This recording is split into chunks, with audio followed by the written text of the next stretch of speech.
Okay, so here we are. It's been over 18 hours and we're ready to knead the bread and let it rise. So the first thing we're going to do is get the pan. We're going to let it rise in a skillet that's lined with parchment paper, and that'll make it easier to transfer to the oven. So I'm just going to tear a good size sheet that'll fit, and I'm just going to lightly spray it with a little canola oil spray so it doesn't stick. Set that aside. So that's where we're going to place it. Place the dough. And now we're going to knead the dough. So I'm just going to put some flour all over the board that I'm going to knead the dough on, because it's going to be sticky. So the more flour you have on your surface, the better. So I just put a spoonful and kind of work it around, get it a little bit on my hands. And now I'm gonna, there's the dough. Looks really good. So what I like to do, rather than start touching it and getting it, my hands all sticky, is use this silicone rubber spatula and just kind of work it out of the bowl, starting on the edges and just loosening it, tipping the bowl so it just kind of, the gravity kind of pulls it onto the board without me having to do much, but just help it along as it's rolling out of here, keeping as much of the dough in the together as I can. It's real sticky, and that means it's going to be real good. It's going to make a nice good loaf. It smells really good too. Alright, so that's done with that. Now I'm just going to knead it. It says to knead it 10 to 15 times. And to do that, you're just going to lightly work it around.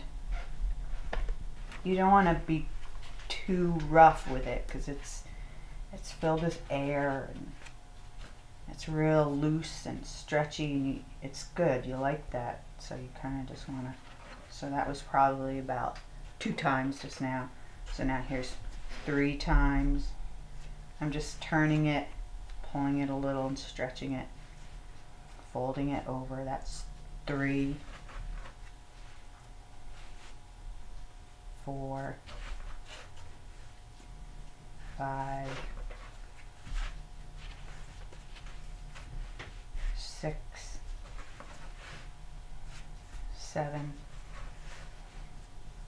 8,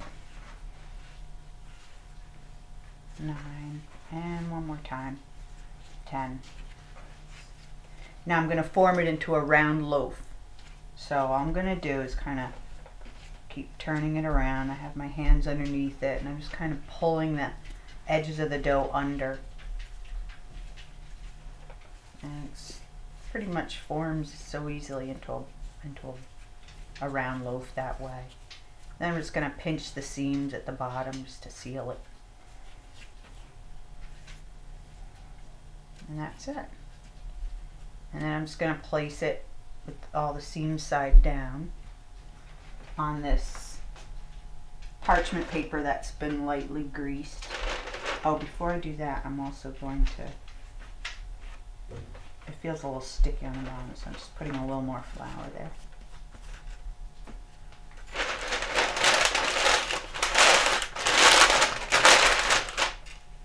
Then I'm going to just spray it lightly on the surface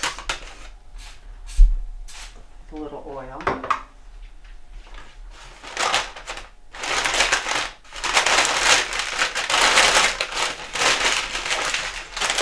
And I'm just giving it enough room, because you're going to let it rise now for 2 hours. You're going to let it double in size practically. And when we come back, I'll show you how it looks when it's ready to be baked, when it's risen enough. I'll show you how to check that, and then how to prepare the oven for the baking. Is a little bit of a of preparation, so I'll show you how I do that. I'm going to cover it up. I think I use the same paper plastic wrap I used before. Just cover it up with that. And then again with the towel over it just to keep it from getting any air under there or drafts. I tuck it under like that, just lightly, because it is going to rise a bit. And again, I'm just going to let it rise now, just up on my hutch for about 2 hours. And when we come back, I'll show you how to get it ready for the final process, which is the baking step. So we'll see you in a little bit. Okay, now we're going to bake the bread. It's the final step in making it. I preheated the oven to 500 degrees and put a rack at the lowest setting in the oven. And now I'm going to just dust the top of the bread dough with some flour, just lightly.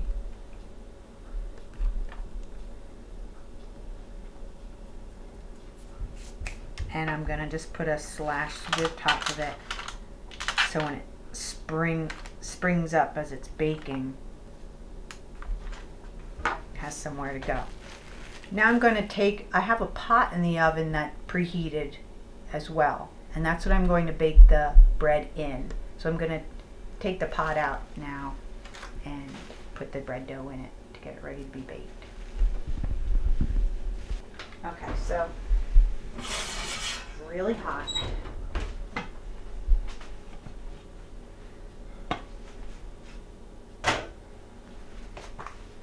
And I'm going to lift the dough up with this parchment paper. This is what makes it easy to transfer it. And we'll just slide it into the bottom of the pot. It's okay to let this paper overhang. I'm going to put the lid on the pot. I'm going to lower the temperature of the oven to 425 degrees.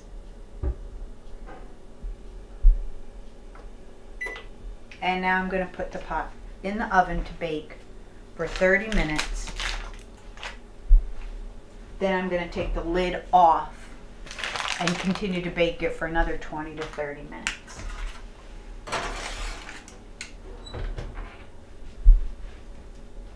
Let's just set my timer for 30 minutes so I can keep track of that. So in 30 minutes I'll take the lid off and finish baking it till it's a deep golden brown.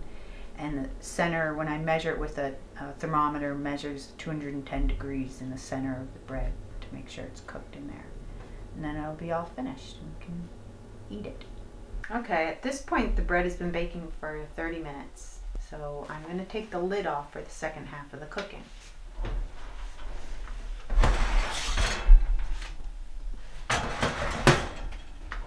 I'm going to cook it for another 20 minutes. And then I'll check the temperature of it. Should be 210 degrees in the center, and then that means it's fully baked. So I'll take it out at that point and let it cool out of the pot on a wire rack. So check it in 20 minutes. It's baked for another 20 minutes, so I'm going to take it out now and see if it's done by measuring the internal temperature.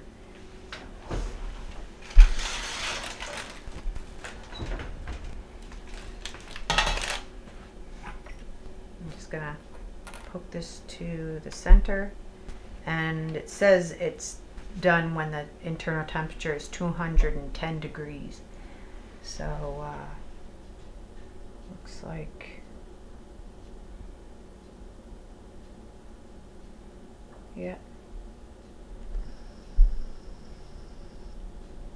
it's done. So I'm gonna shut the oven off and take the bread out of the pot here and just put it on this rack to cool for 2 hours before we cut into it.